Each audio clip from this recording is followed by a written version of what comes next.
Film की शुरुआत में एक आवाज सुनाई देती है जो हमें बताती है कि मानव इतिहास का सबसे बड़ा और विनाशकारी युद्ध 60 मिनट का युद्ध कहलाता है। यह युद्ध सिर्फ 1 घंटे तक चला, लेकिन उसने पृथ्वी की सतह को पूरी तरह तहस नहस कर दिया और महाद्वीप टुकड़ों में बंट गए। इस तबाही के बाद बचे हुए इंसानों ने अपने लिए नए तरह के मोबाइल शहर बनाए। ये शहर बहुत बड़े बड़े पहियों पर चलते थे और जरूरत पड़ने पर एक जगह से दूसरी जगह जा सकते थे। इस प्रणाली को नगरपालिका डार्विनवाद कहा गया। इसके अनुसार बड़े शहर छोटे शहरों का शिकार कर सकते थे, उनके संसाधन छीन सकते थे और इस तरह खुद को जिंदा रख सकते थे। कहानी की शुरुआत में हम एक लड़की को देखते हैं जो खुद को दुपट्टे में छुपाए हुए है।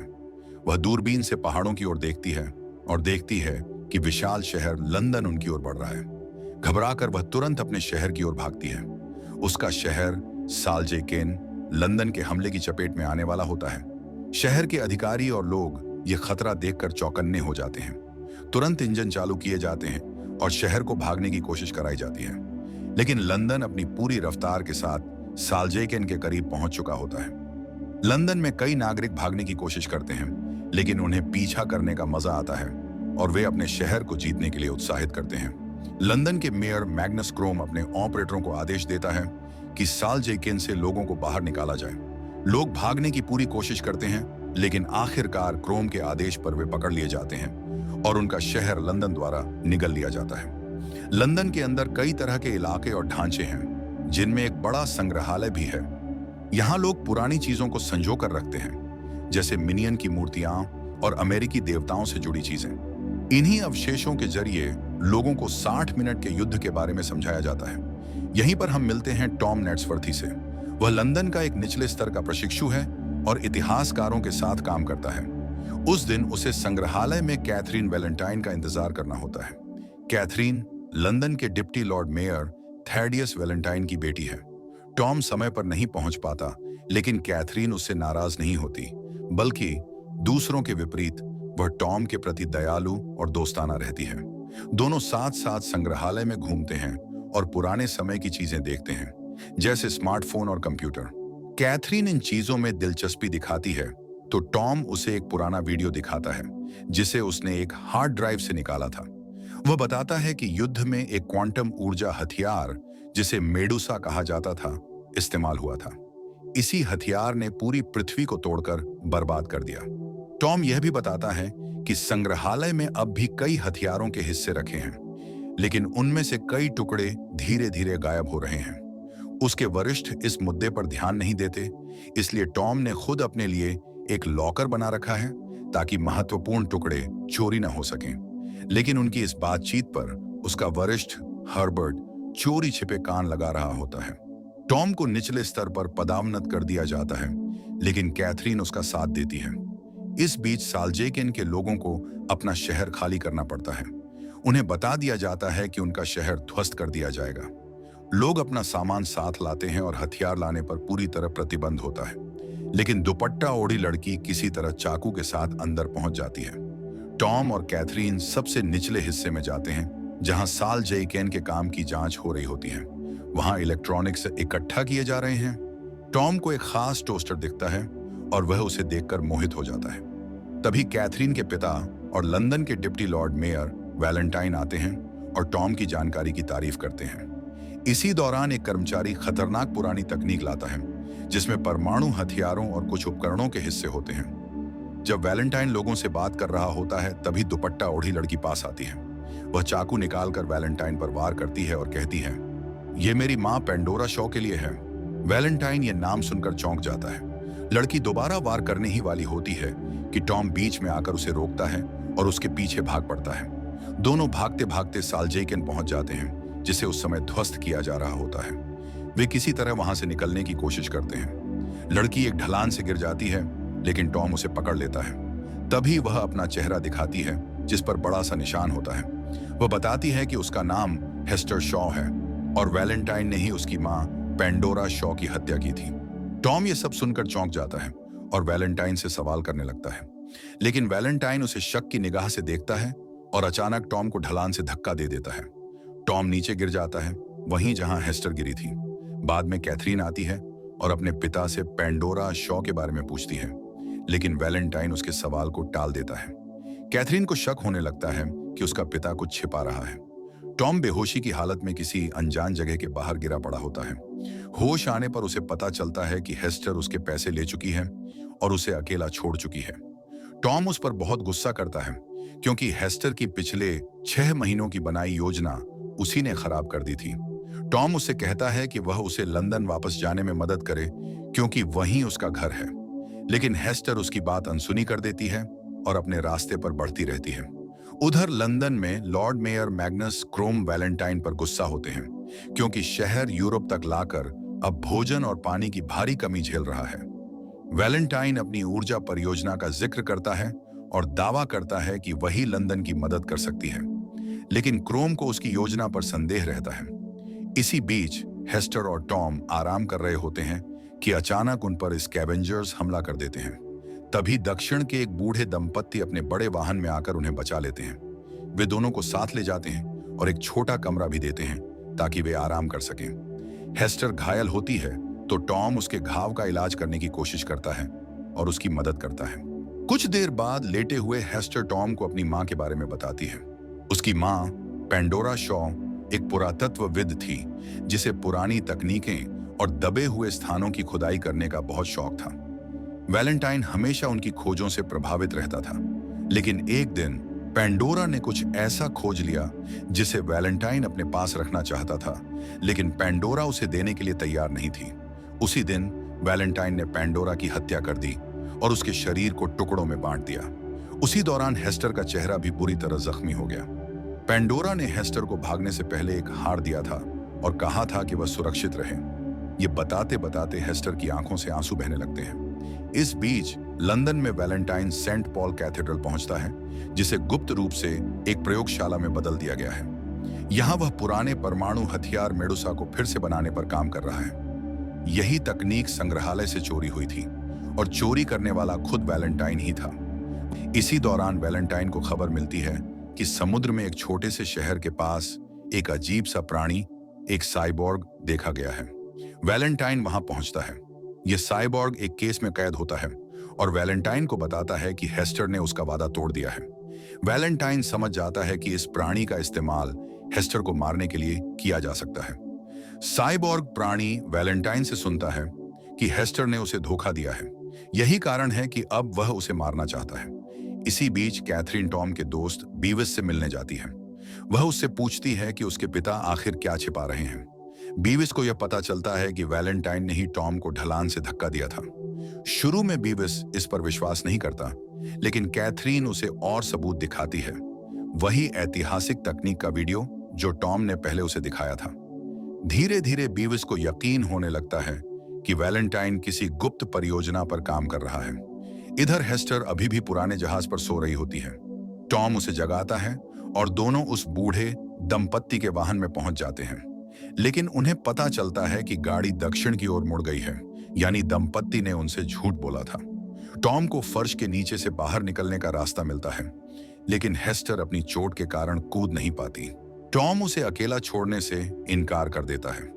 नतीजा यह होता है कि दोनों पकड़ लिए जाते हैं और एक शहर में बंधक बनाकर गुलामों की नीलामी के लिए ले जाया जाता है।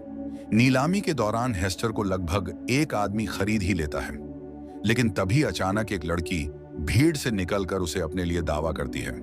नीलामी करता उसे पहचान लेता है। वह है अन्ना फेंक, एंटी ट्रैक्शन लीग की सदस्य और एक वांछित अपराधी। अन्ना तुरंत नीलामी करता को गोली मारकर खत्म कर देती है और टॉम व हेस्टर को भागने का मौका देती है।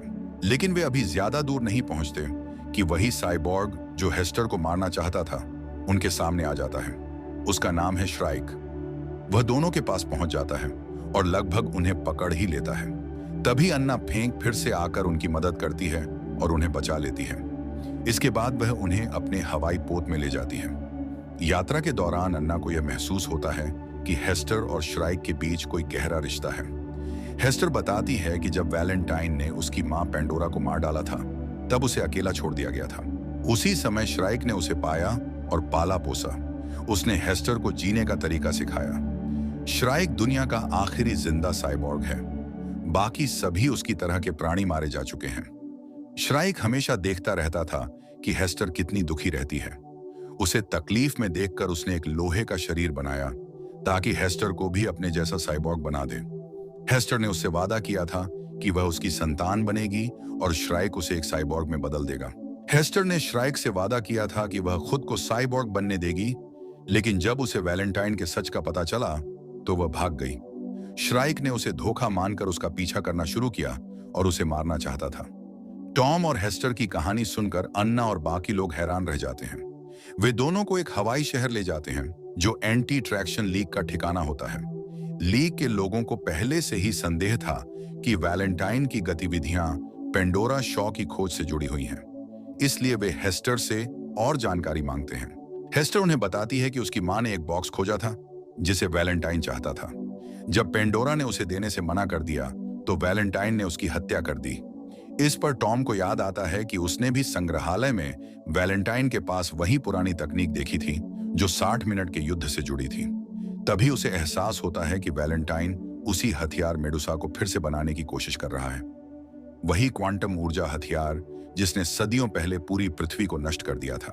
टॉम सबको बताता है कि उस बॉक्स में असल में एक कंप्यूटर सिस्टम था जो मेडुसा को चालू करने की कुंजी थी, और इस हथियार को रोकने का सिर्फ एक ही तरीका है, क्रैश ड्राइव नाम का एक डिवाइस जो मेडुसा के फायरिंग अनुक्रम को ओवरराइड कर सकता है। उधर लंदन में टॉम का वरिष्ठ अधिकारी हर्बर्ट वैलेंटाइन को खबर देता है कि टॉम ने संग्रहालय से कुछ तकनीक छिपा रखी थी। वैलेंटाइन तुरंत अपने आदमियों को भेजता है ताकि सारे उपकरण इकट्ठा किए जा सकें। उसी समय कैथरीन और बीविस भी संग्रहालय पहुंचते हैं और देखते हैं कि उपकरण पहले ही चोरी हो चुके हैं। वहां का ओवरसियर उन्हें एक गुप्त रास्ता दिखाता है जो सीधे सेंट पॉल कैथेड्रल तक जाता है। वहां पहुंचकर वे दोनों खुद अपनी आंखों से देखते हैं कि चर्च के अंदर एक विशाल मशीन खड़ी है। यही है मेडुसा।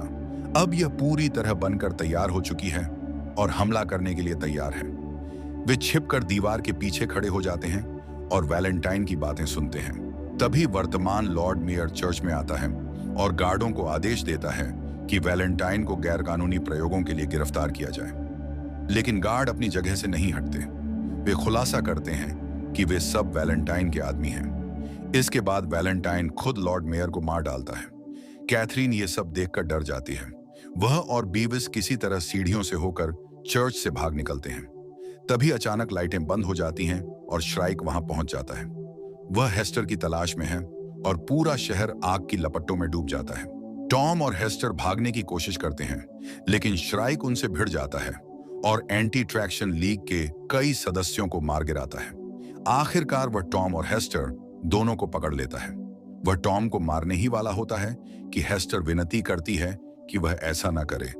वह रोते हुए कहती है कि अब उसे कोई ऐसा मिल गया है जिससे वह सच में प्यार करती है।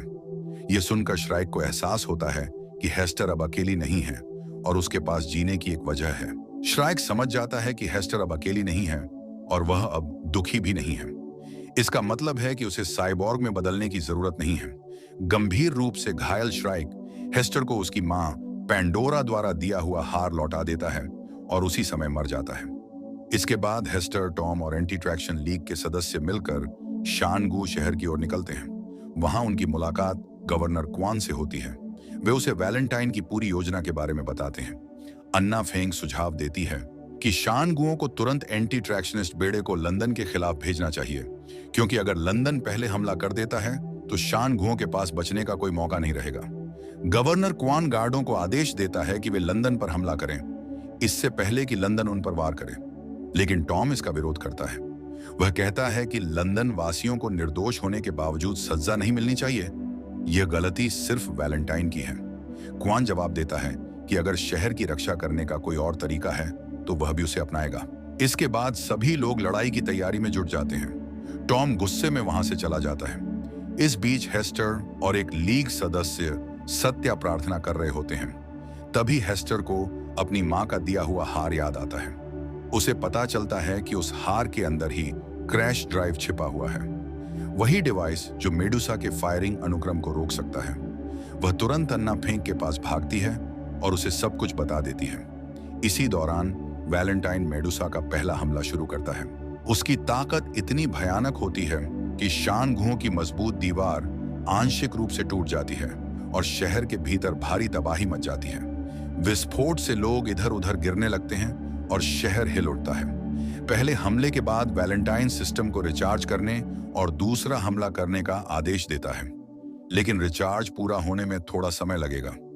इस बीच अन्ना और एंटी ट्रैक्शनिस्ट लीग के बाकी सदस्य शहर की रक्षा के लिए निकल पड़ते हैं। हेस्टर और टॉम भी अपने अपने रास्ते पर निकलते हैं ताकि वैलेंटाइन की योजना को रोक सकें। अन्ना का जहाज तेज हवाओं में लंदन की ओर उड़ता है और दोनों शहरों के बीच जबरदस्त लड़ाई शुरू हो जाती है। कई एंटी ट्रैक्शनिस्ट लीग के सदस्य युद्ध में मारे जाते हैं, लेकिन अन्ना, टॉम और हेस्टर सुरक्षित रहते हैं। अन्ना जहाज को लंदन के ऊपर मंडराने में सफल हो जाती है और हेस्टर को लंदन के अंदर भेज देती है। हेस्टर क्रैश ड्राइव लेकर सिस्टम तक पहुंचती है। इस बीच टॉम विमान को संभालता है और बाहर से हमले करता है ताकि वैलेंटाइन का ध्यान भटकाया जा सके। सिस्टम मिसाइल लॉन्च करने से सिर्फ 60 सेकंड दूर होता है, लेकिन हेस्टर सही समय पर क्रैश ड्राइव का इस्तेमाल कर देती है और फायरिंग को रोक देती है। वैलेंटाइन क्रोधित होकर उसे रोकने आता है। अन्ना भी मदद करने पहुंचती है, लेकिन वैलेंटाइन उसे मंच से धक्का देकर मार डालता है। तभी कैथरीन सामने आती है और अपने पिता से विनती करती है कि वह सबको छोड़कर सुरक्षित रास्ता अपनाए, लेकिन वैलेंटाइन केवल शक्ति और नियंत्रण की बात करता है। इसी बीच लंदन के इंजन ओवरलोड होने लगते हैं। कैथरीन सिस्टम को रोकने की कोशिश करती है।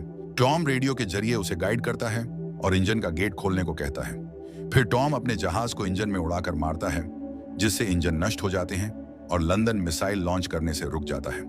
वैलेंटाइन भागने की कोशिश करता है और एक विमान लेकर निकलता है, लेकिन हेस्टर उसका सामना करती है। दोनों के बीच लड़ाई होती है और हेस्टर को अपनी माँ और वैलेंटाइन का रिश्ता याद आता है। इससे वह थोड़ी देर के लिए विचलित होती है, लेकिन अंत में हिम्मत जुटाकर खुद को छुड़ाती है और टॉम के जहाज में कूद जाती है। टॉम तुरंत मिसाइल दागता है, जिससे वैलेंटाइन का विमान नष्ट हो जाता है और उसकी मौत हो जाती है। लंदन शहर शानगुओं की दीवार से टकराने से कुछ ही सेकंड पहले रुक जाता है। सभी नागरिक शहर से बाहर निकल जाते हैं और शानगुओं की ओर नए जीवन की उम्मीद में बढ़ते हैं। आखिर में टॉम और हेस्टर एक दूसरे को गले लगाते हैं और वादा करते हैं कि अब वे साथ मिलकर इस दुनिया की यात्रा करेंगे। और इस तरह खत्म होती है मॉर्टल इंजन्स की कहानी। दोस्तों, अगर आपको वीडियो पसंद आया हो तो लाइक जरूर करें और ऐसे ही कंटेंट और कहानियों के लिए सब्सक्राइब करना न भूलें। आपका एक लाइक और सब्सक्राइब हमें और भी शानदार वीडियो बनाने का हौसला देता है।